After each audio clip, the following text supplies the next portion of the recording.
Gail was down there. Well, maybe you knew they were coming.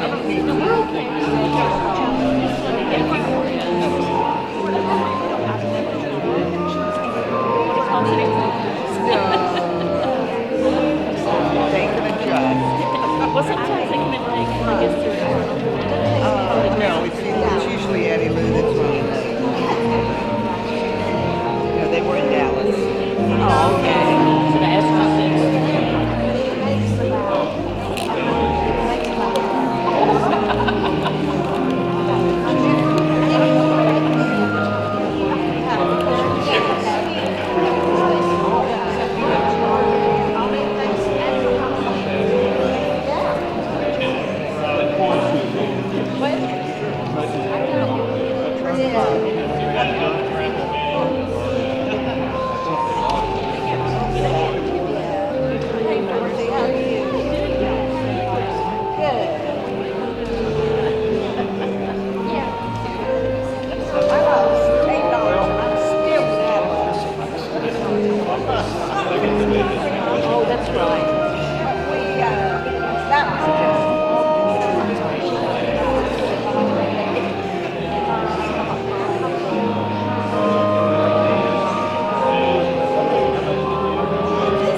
welcome to worship at Cypress Christian Church. It's great to have you here this morning.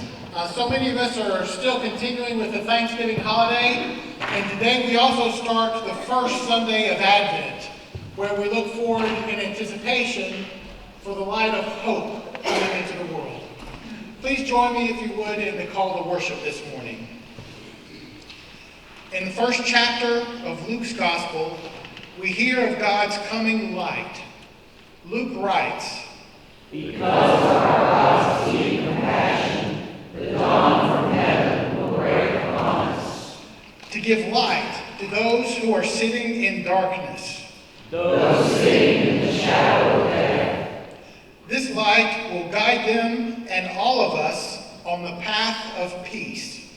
Today we begin the season of Advent. Let us look for this light with new eyes. With great hope, we believe this light shall shine upon us. Please stand and join, if you're able, in singing of our opening hymn, "O Come All Ye Faithful." Oh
among us, God of light. Take our hands and lead us in this journey of illumination. When we are uncertain, provide us with your reassuring presence. When we falter, take us once again into the story of Christ's birth. When darkness appears victorious, let us know the glorious news that darkness will not win. This is our prayer in the name of Emmanuel, your light that is with us. Amen.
Well, good morning, sisters and brothers.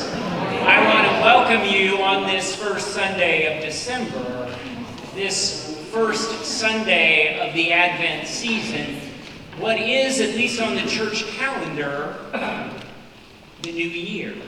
We don't wait till January 1st. The new year within the Christian life comes on the first Sunday of Advent. And so along with saying to you, welcome to the season of Advent, I say Happy New Year to you as well. I do want to welcome each of you here this day and extend a special welcome to guests and visitors who are worshiping with us today. I encourage all of you to pull a blue card out of your worship guides, to fill it out and let us know how we can pray for you this coming week. There'll be an opportunity to place those in the offering trays later, unless you're thinking about joining, and then we always say keep a hold of it, and you can give it to me or to one of our elders at the close of our service. I want to lift up the NAM bags, the Northwest Assistance Ministry Christmas bags. If you have already picked up one and haven't brought it back, we hope you'll do that in the next week or so.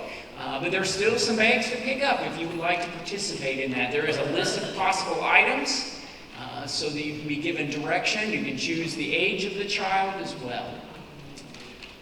In your worship guides, there is a form for poinsettias. If you'd like to purchase one in memory or in honor of someone this season, you're invited to do so. It does say white poinsettias on that, and we found out we're not getting white poinsettias this year, just the traditional red ones. But you can add check to that, drop it in the offering trays or in the church office. We have a couple of Christmas concerts coming up. 1 week from today, on December the 8th, the traditional choir, along with orchestra, right in this space, will be offering a wonderful Christmas concert. It starts at 7 o'clock. 2 weeks from today, the contemporary band and choir will be doing another Christmas concert. It will start at 6:30. I hope you will consider participating. And then finally, we have a mission opportunity. We've been talking about Sleep in Heavenly Peace, a program to bring beds to children who do not have beds. And on the 14th, Saturday the 14th, you can sign up.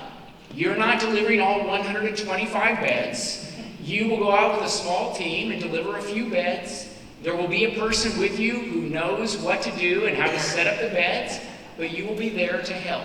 You'll get more information. You'll find a little miniature bunk bed out here, and you can get the information and sign up to do so. I think it'll be a wonderful, wonderful program.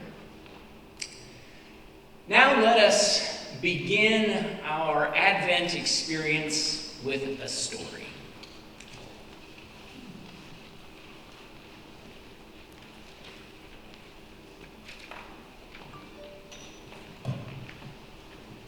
A story is told about a young girl who noticed her grandmother's shelf had a ceramic pot that had been broken and reassembled, but not very well.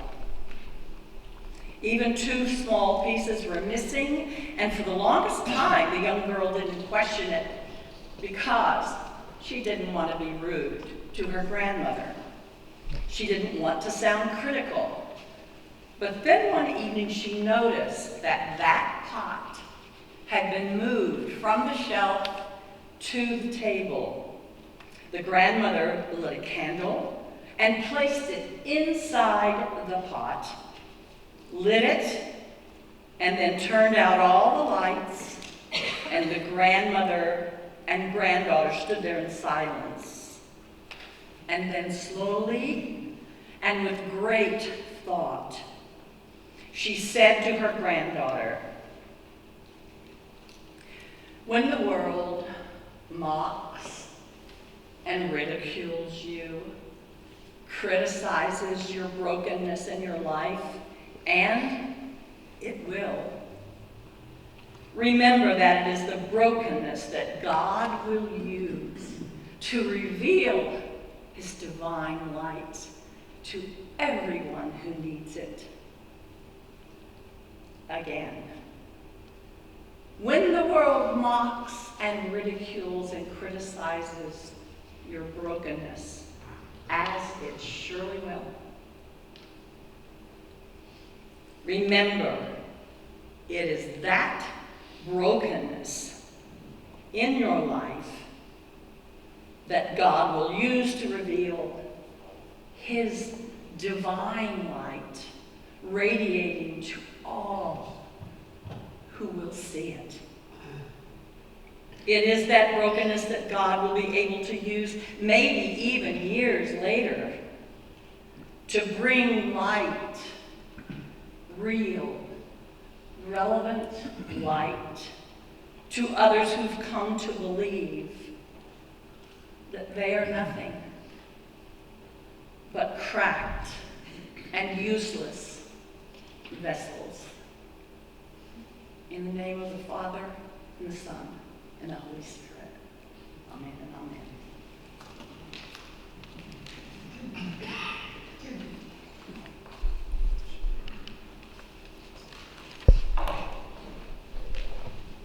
Today we will hear words from the 2nd chapter of Isaiah. These will be the words that will be our theme throughout the Advent season. The prophet speaks of the household of Jacob. Strange language to some of our ears. You could replace it with the household of God's beloved. I invite you to hear now these words. Come, house of Jacob, let us walk in the light of the Lord. Come, household of God's beloved, let us walk in the light of the Lord. Gracious God, break open these words before us. Allow for light to shine through them. Allow us to sit and to feel the warmth and the blessings that they provide. We ask this in the name of your precious gift, Emmanuel. Amen. It's Christmas. You know that crazed look that you see on people's faces? It's Christmas. I get it. I mean, I understand it, but it's also contagious, and sometimes I catch it as well. The only problem is it's not yet Christmas. It's Advent. And when was the last time you saw someone with the same kind of enthusiasm say, it's Advent? Maybe we should. As I said in one of my devotionals this past week, how you get things done and the order in which you get things done might just be as important as what you hope to get done. Advent is about process, about preparation. It's about the order of things. It is about the intentional steps, those steps necessary to make sure that we don't just kind of get past the finish line of Christmas morning, but to arrive there in a way that allows us to receive all that Christmas Day has to offer, all that it conveys. If you're like me, part of these next few weeks, this time of preparation, includes watching a few movies. Traditional movies associated with this time of year. And I have kind of a new favorite Christmas movie, the 2003 British comedy Love Actually.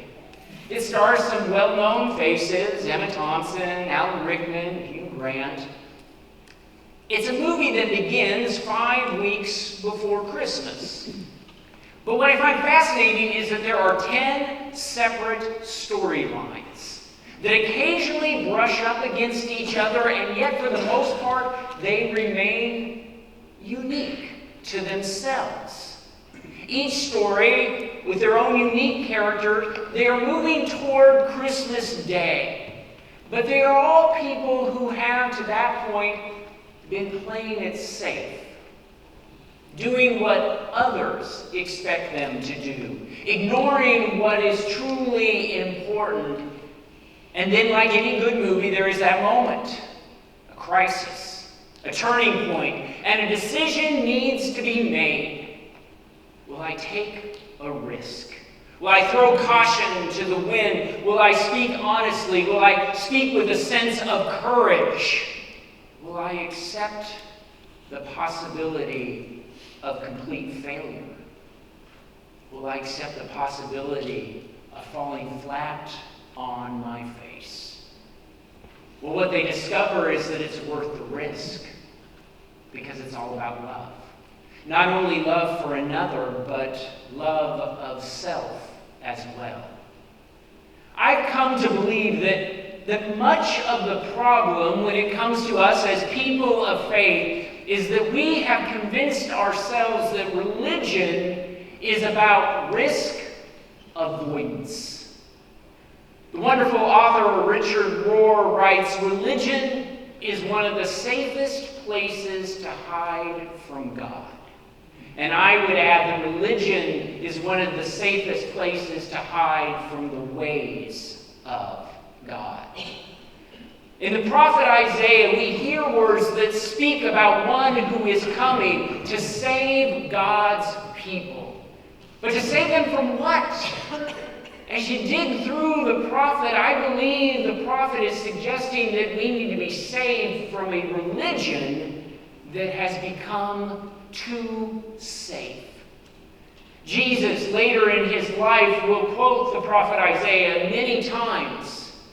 One of those times, he is in the temple, confronting the temple system, suggesting that the temple and everything it represents is like a den of thieves. Now, people misunderstand that and think that Jesus was referencing just the money changers at the entrance, but it goes much deeper than that. Jesus is confronting the very religious system that is allowing people to not confront their own lives and those places in their lives where they are not following God. I can come in here and just pretend that all that other stuff I'm doing, I'm not really doing. In chapter 2, verse 3 of Isaiah, just a few verses prior to the passage that I read, the prophet says, let us go to the mountain of God. Why do we go to the mountain of God? We go there to receive, to gain a clear picture, to find direction for our lives. And then just 2 verses later, that's where we read, let us now walk in the light of the Lord. If you read those verses all by themselves without knowing what comes before, you might hear it as if the divine light is going to shine upon my path, so that I never have to be concerned about tripping or falling. The light will shine so that I will never run into an obstacle. But when you read chapter 2, you realize that we've just come off the mountain of God. A clear picture of what God wants has been presented. We have a sense of our purpose. And this light, as you read through the entire prophet Isaiah, light is associated with compassion, reconciliation, mercy, love, justice, peace.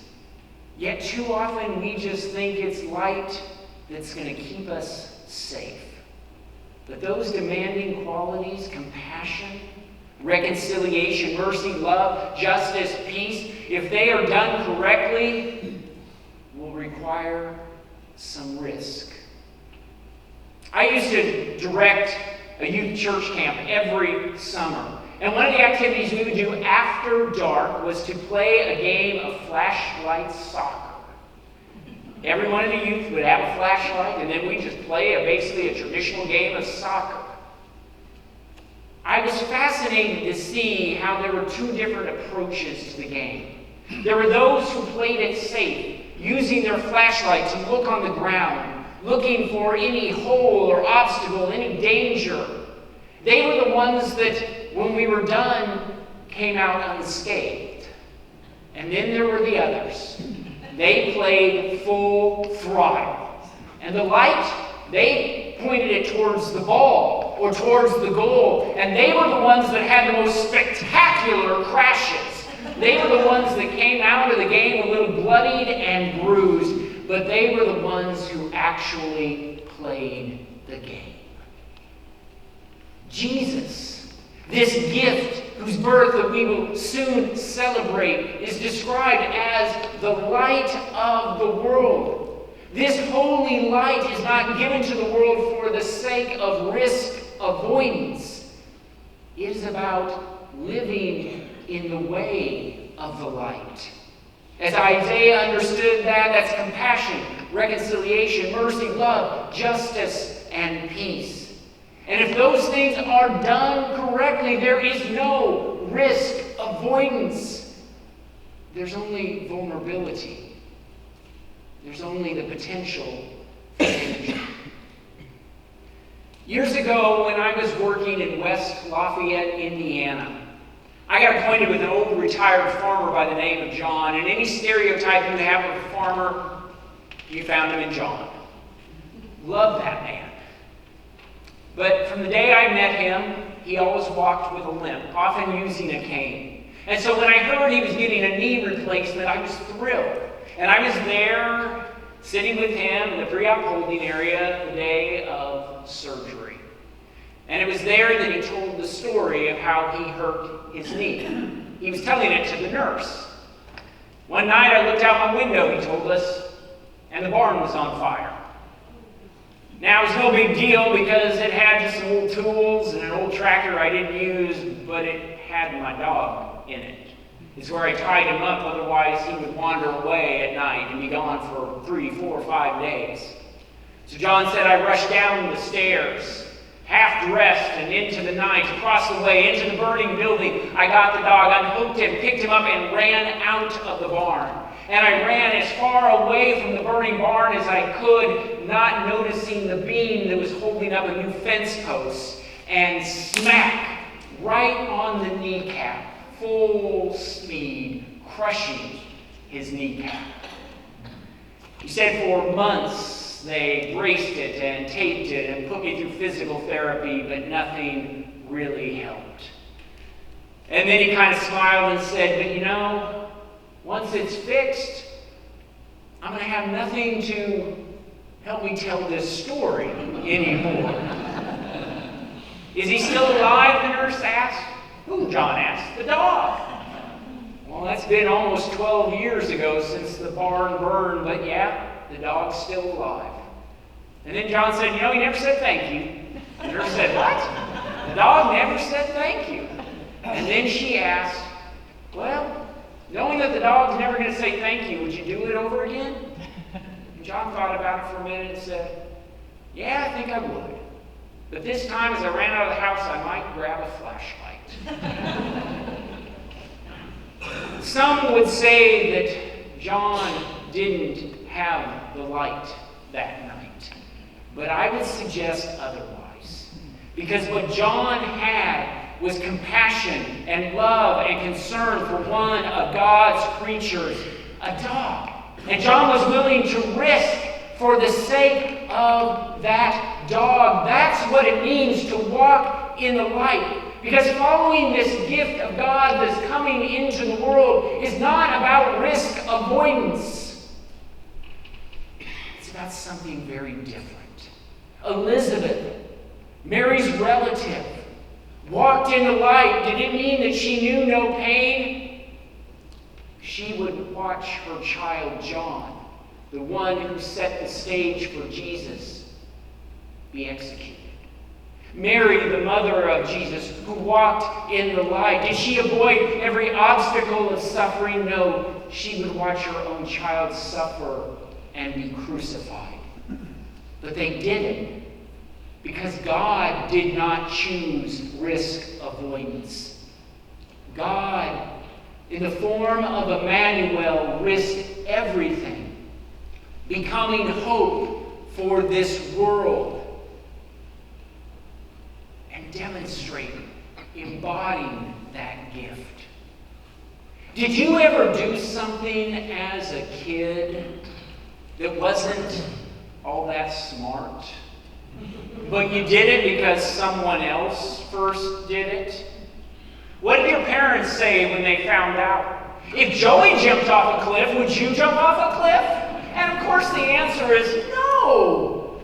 But when we look at these amazing stories associated with this time of the year where people took that proverbial leap, who risked everything, and asked, just because they did it, will you do it? The answer is simple for those who follow in the ways of the Christ child. The answer is yes. Yes. I'm willing to risk that the light might be brought into the darkness. That the light, embodied in things like compassion, reconciliation, mercy, things like love and justice and peace, can be brought, even though it might require us to stumble a few times on our way there. As we continue to think about what it means to walk in the light of the Lord, I want to draw our attention to a beautiful tradition that is found in the life of Christianity. It is the Advent wreath, an ancient practice of lighting candles. And so, as the Elliott family prepares to come forward, I invite you to join your voices as we sing the first verse of One Candle is Lit. You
Advent, we open ourselves to the presence of the God who comes as a light of hope.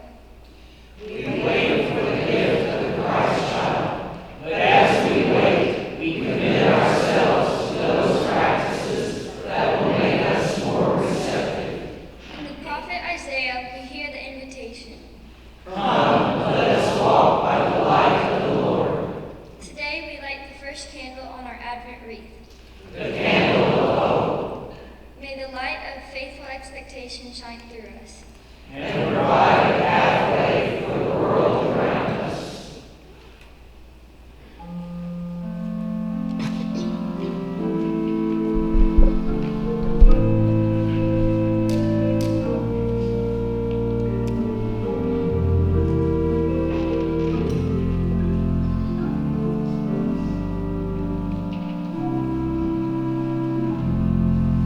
Let us go to God in prayer.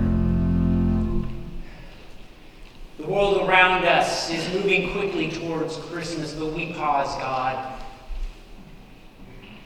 and open ourselves to the gift of hope. It's more than wishful thinking. It is passion. It is faithfulness. It is commitment. This day, God, we pray that that hope that you are giving to us in the gift of the Christ child is hope that will reside in us. So that when you invite us to be light to this world, that we are ready to enter into the darkness, trusting, being filled with hope that we do not do it alone. We ask these words now in the name of your wonderful gift, the Christ child, who as he would grow up would teach us to pray, saying, Our Father, who art in heaven, hallowed be thy name.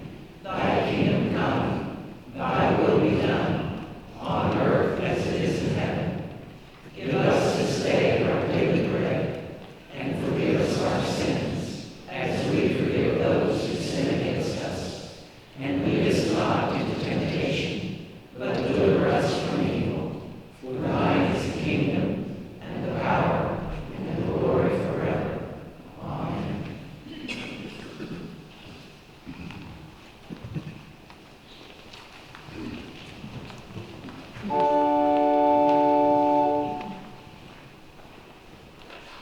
Glory, glory, glory to God in the highest. Glory, glory, glory to God in the highest. Glory, glory, glory to God. Glory, glory, glory to God. Glory, glory, glory to God in the highest. Peace on earth, peace and goodwill. Glory, glory, glory to God in the highest. Peace on earth, peace and goodwill.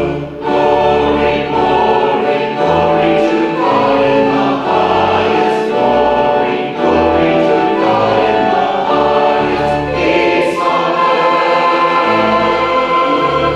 peace and goodwill. Peace on earth, peace and goodwill. Glory, glory, glory, glory, glory, glory.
Throughout this season of Advent, when we come to the table, we will be participating in a liturgy, a combination of spoken word and song that will hopefully open up our hearts to what is to be experienced at this table.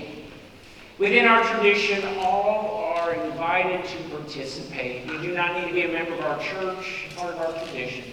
In a few moments, you will be invited, those of you in the main section, to come forward, to take a piece of bread, dip it in the cup, and partake of the elements. Those seated on the back row, communion and offering will be brought to you. There are stations up in the balcony. Know that this table has been prepared, and it is one of the many symbols of hope that God provides.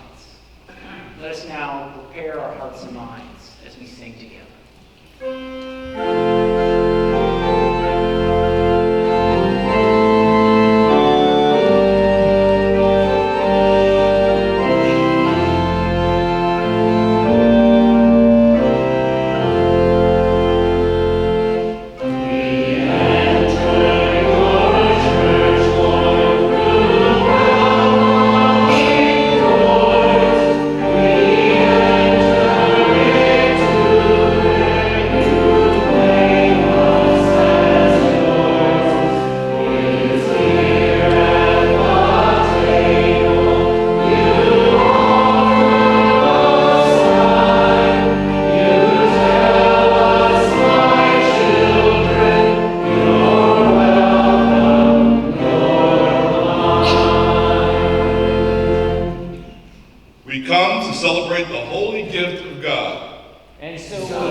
We ask, Lord, that you help us open our hearts and our minds as we come to this table. In the name of your Son, Jesus Christ. Amen.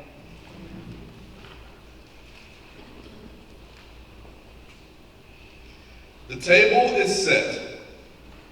And the God who took on flesh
It is Advent.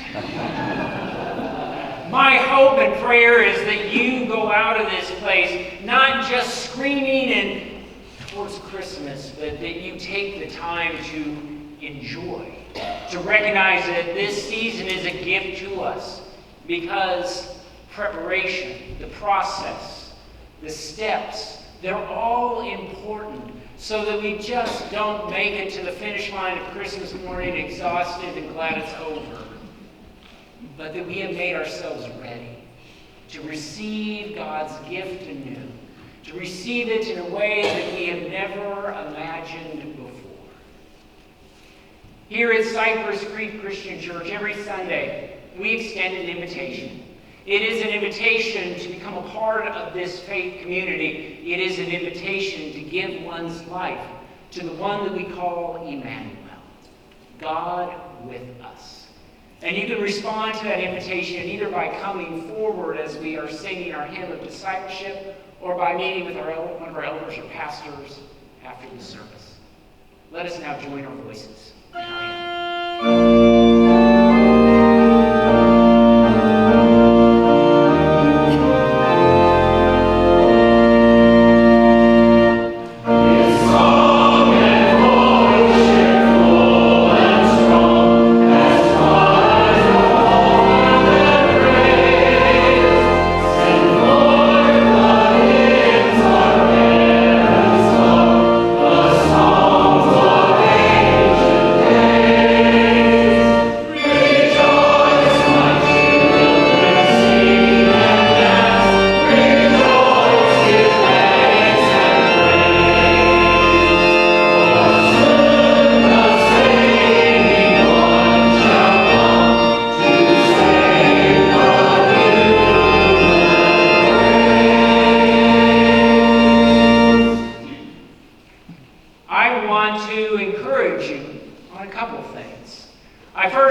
Immediately after the first service, immediately after the second service, that is on December the 15th.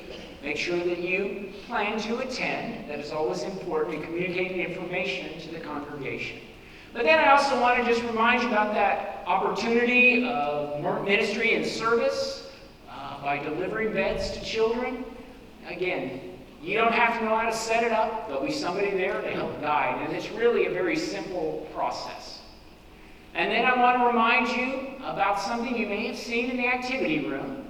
It's beautifully set up in there, but there's a photo booth in there with our theme just underneath it. And we're inviting you to go in there, step into the photo booth, have someone take a picture of you in there, post it on social media, invite people to come and join you for worship, to join you as we walk in the light of the Lord.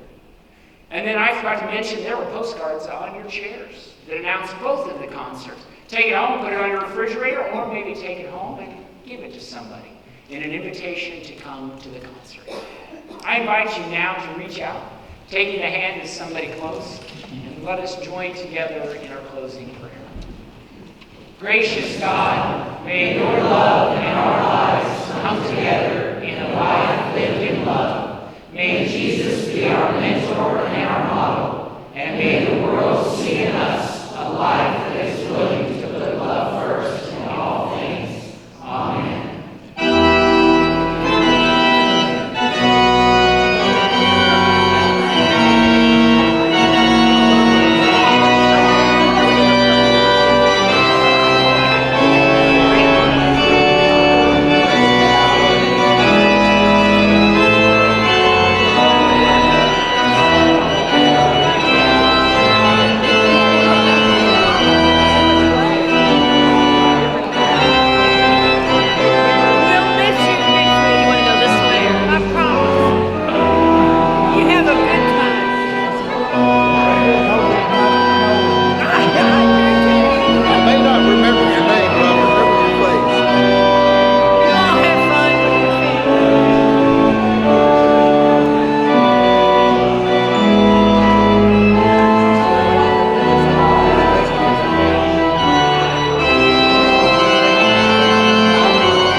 Yeah.